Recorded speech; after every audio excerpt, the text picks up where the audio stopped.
Hello everyone, welcome to value investors.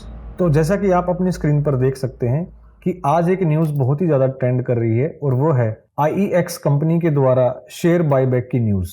आप देख सकते हैं कि बिजनेस टुडे ने भी इस न्यूज़ को कवर किया है और मिंट ने भी इस न्यूज़ को काफ़ी कवर किया है। तो अब न्यूज़ पर आगे बढ़ने से पहले हमें पहले ये समझना है कि बायबैक ऑफ शेयर्स होता क्या है और इससे किसको बेनिफिट होता है। एक इन्वेस्टर को बेनिफिट होता है या फिर कंपनी को बेनिफिट होता है। और साथ ही साथ आज हम ये भी समझेंगे कि कोई भी कंपनी बायबैक ऑफ शेयर्स क्यों करती है, शेयर्स को बायबैक करने का मेन रीजन क्या होता है, क्या एजेंडा होता है इसके पीछे कंपनी का, ये भी आज हम समझेंगे।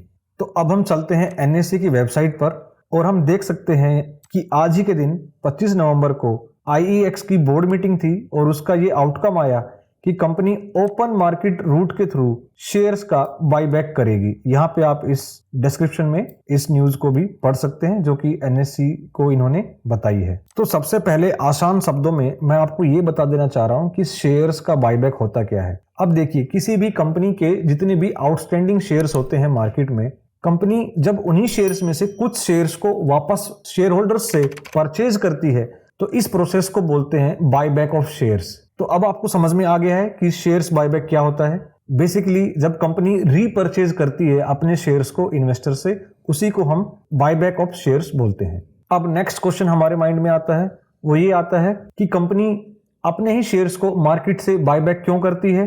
तो इसका रीजन मैं आपको बता दूं, इसके बहुत सारे रीजन होते हैं, लेकिन मेजर जो रीजन होता है वो यही होता है कि कंपनी वैल्यूएशन को बढ़ाती है जब कंपनी अपने शेयर्स को मार्केट से वापस परचेज करती है। तो अब आपके दिमाग में फिर से एक सवाल आ रहा है कि कंपनी कैसे अपनी वैल्यूएशन को बढ़ाती है अपने शेयर्स को वापस खरीद के। तो इसको हम एक एग्जांपल से समझेंगे। तो अब हम आ गए हैं एक्सेल शीट पर। यहाँ पे हम आसान शब्दों में समझेंगे कि कंपनी कैसे अपनी वैल्यूएशन को बढ़ाती है शेयर बायबैक करके। तो यहाँ पे मैंने एक एग्जाम्पल ऑलरेडी एक बना के रखा हुआ है, जस्ट आपको एक्सप्लेन कर दे रहा हूँ। फॉर एग्जाम्पल कि आउटस्टैंडिंग शेयर्स जो मार्केट में है as on date, let's say किसी कंपनी के 100 शेयर्स हैं और उन शेयर का मार्केट प्राइस पर शेयर है वो 25 रुपीज है। तो market value of the company क्या हो जाएगी, दोनों को हम मल्टीप्लाई कर देंगे तो जो वैल्यू आई वो 2500 रुपीज आई। तो इसका मतलब ये हुआ कि अगर किसी कंपनी के 100 शेयर्स हैं और एक शेयर की वैल्यू 25 रुपए है तो कंपनी की मार्केट वैल्यू 2500 रुपए है। नेक्स्ट चलते हैं,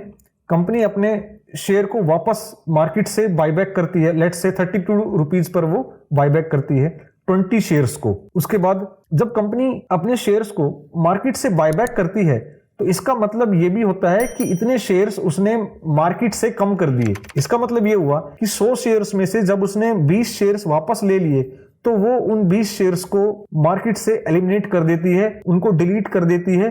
तो टोटल आउटस्टैंडिंग जो शेयर बचेंगे वो 80 बचेंगे। और अब चूंकि कंपनी ने बायबैक 32 रुपीज पर शेयर के हिसाब से किया है तो मार्केट प्राइस पर शेयर अभी भी 32 रुपए चल रहा है। तो उससे जो new market value of the company हो जाएगी वो हो जाएगी, दोनों को मल्टीप्लाई कर देंगे, वो हो जाएगी 2560 रुपए। तो यहाँ पे आप साफ साफ समझ पा रहे हैं कि दोनों का जो गैप है वो 60 रुपीज का गैप है। जो पहले मार्केट वैल्यू थी वो और अब जो नई मार्केट वैल्यू है वो, इन दोनों के बीच का गैप 60 रुपीज है। तो इतने रुपए से कंपनी की वैल्यू बढ़ गई है, इसको हम ऐसा बोल सकते हैं। तो अब इस एग्जांपल से हमें यह समझ में आ गया है कि कंपनी शेयर्स को रिपर्चेज करके अपने शेयर प्राइस को ही बढ़ाती है। अब चूंकि शेयर प्राइस बढ़ जाता है तो ऑटोमेटिकली कंपनी की मार्केट वैल्यू बढ़ जाती है। अब एक और सवाल हमारे मन में आ रहा है कि कंपनियां ऐसा करती क्यों है, उनको ऐसा डिसीजन लेना पड़ता ही क्यों है। तो इसका एक रीजन मैं आपको विद एग्जांपल फिर से बताऊंगा। मैं एग्जांपल लेता हूं IEX का ही। अब हम फिर से NSE की वेबसाइट पर चलते हैं। अब यहाँ पे आप देख सकते हैं कि कॉर्पोरेट एक्शन हुआ था 3 दिसंबर 2021 में और कंपनी ने क्या दिया था, जितने भी शेयर होल्डर्स हैं, जिस किसी के पास कंपनी का एक शेयर था उनको 2 एडिशनल शेयर्स कंपनी ने अलॉट किए थे। अब फिर से एक सवाल आता है कि कंपनियां बोनस शेयर देती क्यों है। तो वही बात है, लिक्विडिटी को बढ़ाने के लिए। जब भी कोई कंपनी बोनस डिक्लेयर करती है तो यूजुअली देखा गया है कि कंपनी के शेयर का प्राइस काफी बढ़ जाता है और जब शेयर का प्राइस बढ़ जाता है तो इसका मतलब यही है कि कंपनी की वैल्यूएशन हाई हो गई है। इसको हम कंपनी के चार्ट पर समझेंगे। तो अब हम आ गए हैं IEX कंपनी के चार्ट पर। यहाँ पे आप साफ साफ देख सकते हैं कि 3 दिसंबर 2021 को जो हमने अभी NSE की वेबसाइट पर देखा था कि बोनस कंपनी ने दिया था, तो यहाँ पे भी उस बोनस को एडजस्ट किया गया है और कंपनी का शेयर का प्राइस बोनस के डिक्लेयर होने के बाद 303 तक पहुंच गया था और तब से लेके अब तक कंपनी के शेयर के प्राइस में लगातार गिरावट आ रही थी। थी, जो कि एक कंपनी के लिए चिंता का विषय था। उसी को ध्यान में रखते हुए कंपनी ने फिर से शेयर बायबैक का ऑप्शन इन्वेस्टर को दिया है, ताकि इससे ज्यादा नीचे शेयर का प्राइस ना जाए। लास्ट जो कंपनी का जो डाउन था वो 132 रुपए के करीब था, और आज जो क्लोजिंग प्राइस है इस कंपनी के शेयर का वो 150 से ज्यादा का है। तो अपने डाउन से और आज के क्लोजिंग प्राइस तक आप देख सकते हैं कि लगभग 12.5% से ज्यादा की शेयर के प्राइस में तेजी आ चुकी है। तो इस चार्ट के माध्यम से मैं आपको ये समझाना चाह रहा था कि कंपनी बायबैक लाती क्यों है। बायबैक लाने का सबसे बड़ा जो कारण होता है वो यही होता है कि जब किसी कंपनी के शेयर की वैल्यू में, शेयर के प्राइस में लगातार गिरावट हो रही होती है, उसके शेयर का प्राइस मार्केट में गिर रहा होता है, तो उसको ज्यादा नीचे जाने से बचाने के लिए, उसको ज्यादा गिरने से बचाने के लिए कंपनी बायबैक या बोनस या डिविडेंड जैसे ऑप्शन लेके आती है इन्वेस्टर्स को खुश करने के लिए, ताकि शेयर का प्राइस फिर से ऊपर जा सके। और कंपनी के चार्ट पर ये जंप आप साफ साफ देख सकते हैं कि 12.5% से ज्यादा की तेजी इस शेयर के प्राइस में आ चुकी है जब से कंपनी ने बायबैक का अनाउंसमेंट किया है। और अब हम फिर से आ गए हैं एनएसई की वेबसाइट पर। दूसरी बात मैं आपको ये समझाना चाह रहा था कि कंपनी जो बायबैक करने वाली है उसका जो मेथड है वो है ओपन मार्केट रूट के थ्रू। अब ओपन मार्केट रूट क्या होता है और कौन कौन से मेथड होते हैं ये हम समझ लेते हैं बायबैक के। तो अब आप अपनी स्क्रीन पर देख सकते हैं कि स्टॉक बायबैक्स के क्या क्या मेथड होते हैं। मेजरली 4 मेथड होते हैं, लेकिन मैं चारों के बारे में आपको नहीं बताऊंगा। मैं मेजर जो 2 मेथड होते हैं वो होते हैं ओपन मार्केट स्टॉक बायबैक और दूसरा होता है फिक्स्ड प्राइस टेंडर ऑफर। मैं इन 2 ही मेथड के बारे में बात करूंगा क्योंकि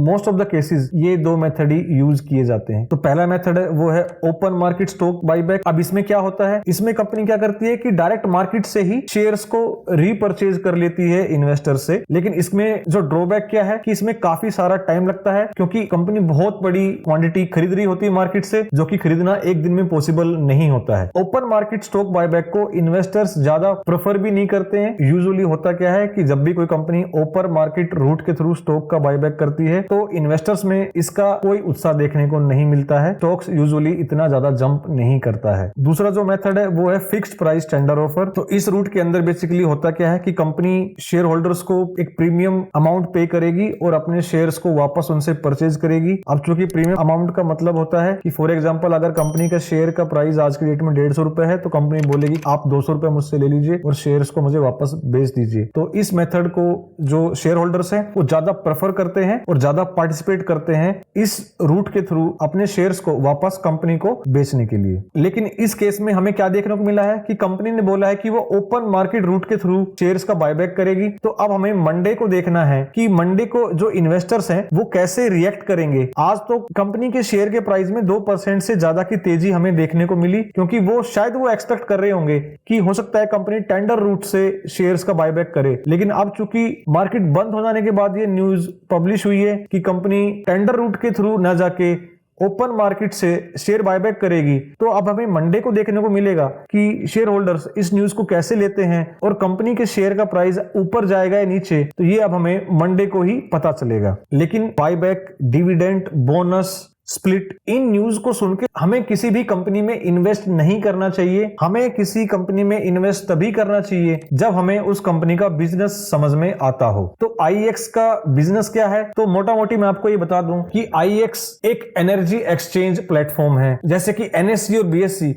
ये स्टॉक एक्सचेंज प्लेटफॉर्म है, वैसे ही आईएक्स एनर्जी एक्सचेंज प्लेटफॉर्म है। इस प्लेटफॉर्म के थ्रू बिजली खरीदी और बेची जाती है। इसको आप मोटा मोटा समझ सकते हैं। हम किसी अलग वीडियो में कंपनी के बिजनेस के बारे में डिटेल में चर्चा करेंगे। फिलहाल आप अपनी नॉलेज के लिए कंपनी की वेबसाइट को विजिट कीजिए, इसके फाइनेंशियल्स को डाउनलोड कीजिए और वहां से आप कंपनी के बिजनेस को समझने की कोशिश कीजिए। अगर कंपनी का बिजनेस आपको समझ में आता है, आपके सर्कल ऑफ कॉम्पिटेंस में आता है और आपको लगता है कि कंपनी के पास प्राइसिंग पावर भी है, तो आप इस कंपनी में इन्वेस्ट करके चल सकते हैं। अगर आप लॉन्ग टर्म इन्वेस्टर हैं तो शॉर्ट टर्म में प्राइस अप या डाउन जाता रहेगा तो कुछ खास फायदा होने वाला है नहीं। तो इसी के साथ वीडियो आपको इंफॉर्मेटिव लगा हो तो वीडियो को लाइक और शेयर कर दीजिए और चैनल को सब्सक्राइब कर लीजिए, ताकि आने वाले सभी वीडियोस की नोटिफिकेशन आप तक सबसे पहले पहुंचती रहे।